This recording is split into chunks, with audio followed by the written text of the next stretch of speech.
Alright, so the first video in the How to Make a Drupal Website series, I'm going to go through this process of actually setting up a local machine. That way you can do development on your own computer. Now, I work on a Mac, so most of the software I'm going to show is actually Mac specific, but there are alternative pieces of software available. So for getting started, what I'm going to do is pull up a program called MAMP Pro. And there's links available in the notes. So MAMP basically sets up a Apache web server and a MySQL database. Those are the important parts for you to work with. And what this lets us do is configure all the server settings for running things. This hides a lot of the details and should let you kind of get in there a lot more easily than other ways. There is software for Windows called WAMP, or just a basic LAMP stack for Linux. So what I'm going to do is I'm going to hop into the host tab inside of MAMP and hit plus, and I'm going to call this Drupal site.dev, and I need to have this show up somewhere on the actual computer, wherever those files are. So I'm going to go choose, and for right now I'm just going to go into my desktop and make a new folder called website. And apply. Now it's going to ask me for my password, and that's just because of the way that I have it got configured. It may or may not do that for you. So, and it will then ask me to restart the server. So this is actually all that's needed to actually get the server up and running. That way I can type in my case, Drupal site.dev, and be up and running. Now, one thing to note is over in your general settings here, you have your port. If you leave this as 80, it's going to ask you for a password a lot of times, but it will let you just be able to go Drupal site.dev as opposed to Drupal site.dev : whatever this number is. So if I move this out of the way and go to Drupal site.dev,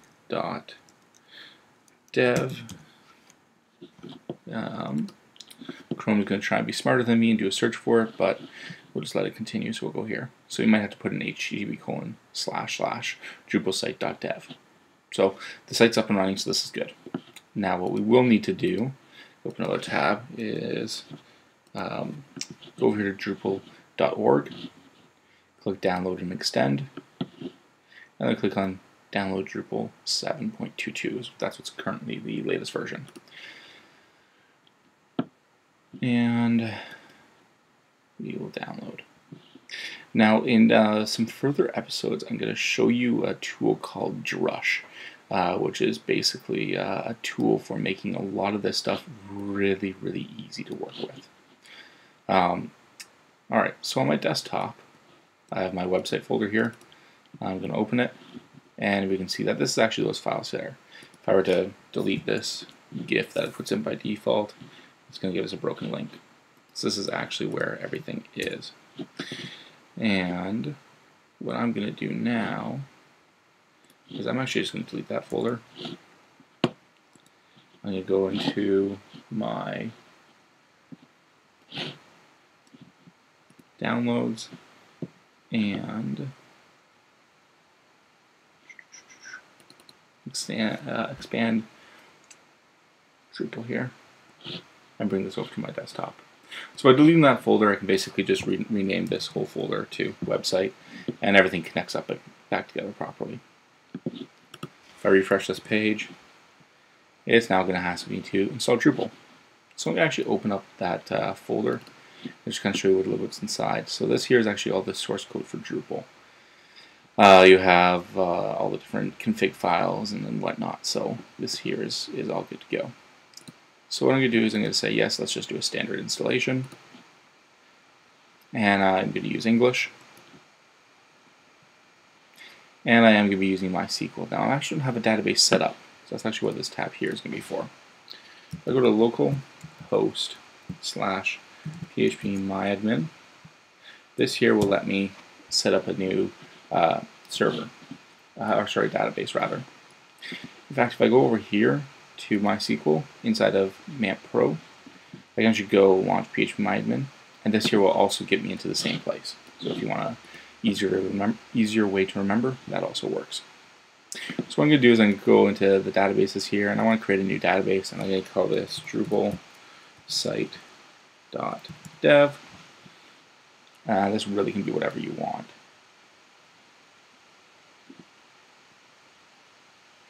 And it looks like I double clicked it, so this here is now good to go.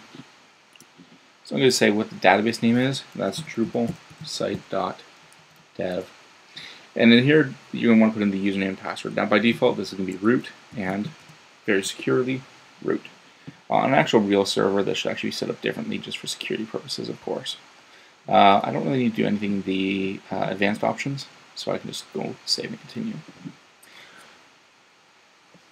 Once this is done, it's actually going to go and install everything and set everything up into the database. This will only take a few moments.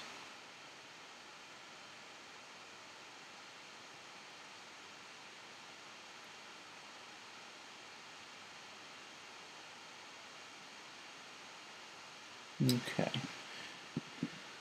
And when that's done, it's going to ask you for your information to get the site up and running. So this is going to be your username and such. So what I'm going to do is say my email address is jonathan@jbennett.me. My username will be jbennett.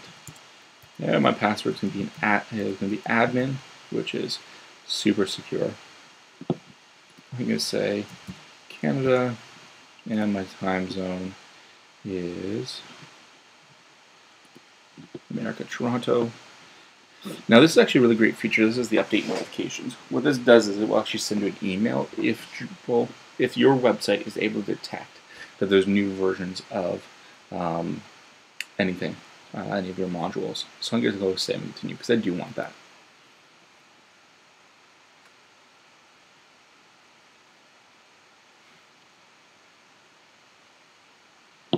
Alright, so it's going to say, this is your new website, and we're going to accept that.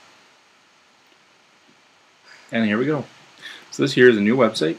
It's up and running. It's a Drupal site.dev. This only works on my computer. It wouldn't work on another person's computer. And I'm just going to open up a new window. You can see what this would look like if you were not signed in as an admin. So we have our sign-in options, Drupal site. And if I were to hop into here, for example, and go into content, add content, and I'll go into this in more detail. I'm just going to show you that something like this works. I can go test. This is a test.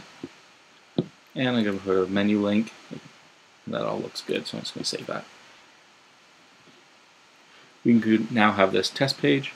In fact, if we go over here and refresh this, we can see we have home, which has our home page. We have test, that has our test page.